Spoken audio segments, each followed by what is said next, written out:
सोचिए, पानी की एक बोतल और उसकी कीमत 500 करोड़ रुपए। सुनने में थोड़ा अजीब लगता है ना, लेकिन आज हम एक ऐसी ही कहानी को समझने जा रहे हैं जहां पानी जैसी एक मामूली सी चीज को एक बहुत बड़े बिजनेस एम्पायर में बदल दिया गया। एक तरफ 2 करोड़ का भारी नुकसान और दूसरी तरफ उसी इंसान की कंपनी की वैल्यूएशन 500 करोड़ रुपए। ये एक ही कहानी के 2 बिल्कुल अलग अलग पहलू हैं। तो यही वो बड़ा सवाल है कि आखिर ये हुआ कैसे?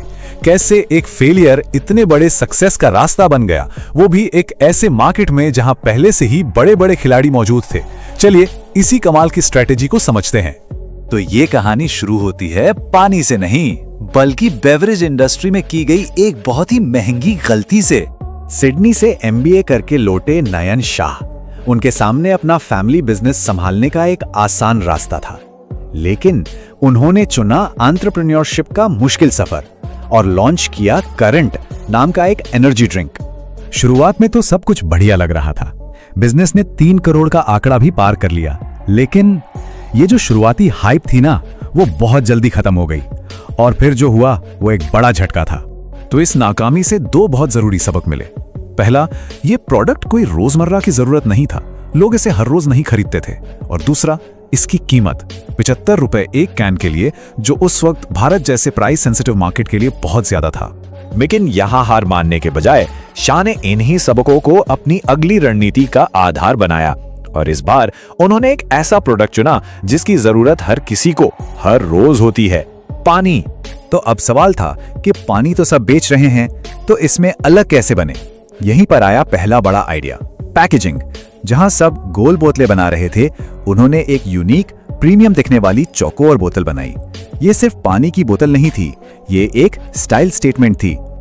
और उनकी मार्केट में घुसने की स्ट्रैटेजी भी बिल्कुल अलग थी।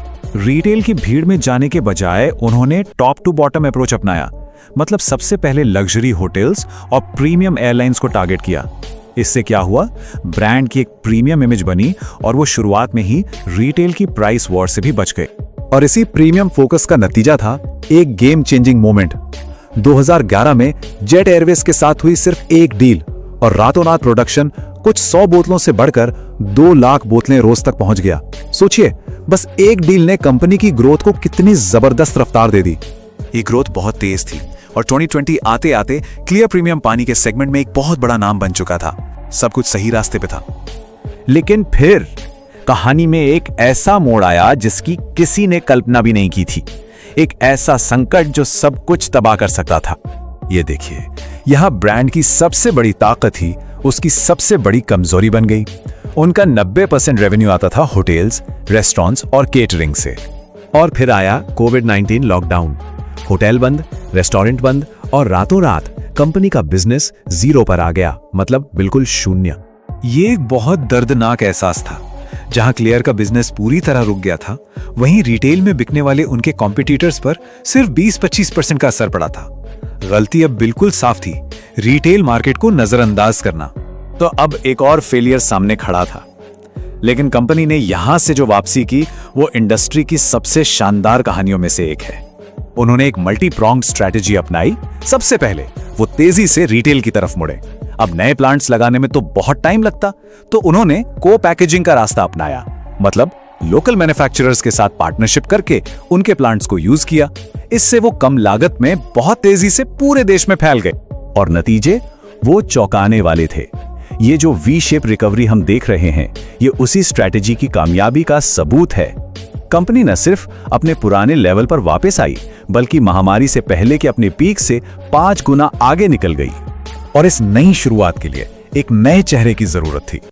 ऋतिक रोशन को ब्रांड एम्बेसडर बनाना सिर्फ एक मार्केटिंग मूव नहीं था, ये एक स्ट्रेटेजिक कदम था।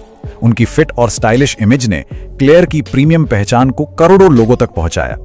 इसके बाद कंपनी रुकी नहीं, उन्होंने अपने पोर्टफोलियो को डाइवर्सिफाई करना शुरू किया।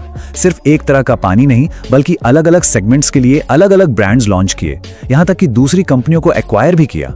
मतलब वो एक पानी की बोतल वाली कंपनी से एक बड़ा बेवरेज हाउस बन गए। और इन सब के बीच कंपनी ने सस्टेनेबिलिटी पर भी फोकस रखा। उनकी जो यूनिक चौकोर बोतल है ना, वो सिर्फ दिखने में अच्छी नहीं है, बल्कि उसमें पारंपरिक गोल बोतलों के मुकाबले 40% तक कम प्लास्टिक लगता है। तो ये एक जिम्मेदार ग्रोथ का भी उदाहरण है। तो क्लियर की ये कहानी हमें क्या सिखाती है? यही कि इनोवेशन का मतलब हमेशा कोई रॉकेट साइंस या कॉम्प्लेक्स टेक्नोलॉजी नहीं होता। कभी कभी सबसे बड़ी कामयाबी सबसे सिंपल आइडियाज में छुपी होती है। बस जरूरत होती है सही स्ट्रैटेजी की और फेलियर से सीखने की हिम्मत की। तो ये कहानी एक सवाल छोड़ जाती है कि हमारे आसपास रोजमर्रा की ऐसी कौन सी चीज है जो बस एक नए नजरिए का इंतजार कर रही है एक बड़े अवसर में बदलने के लिए।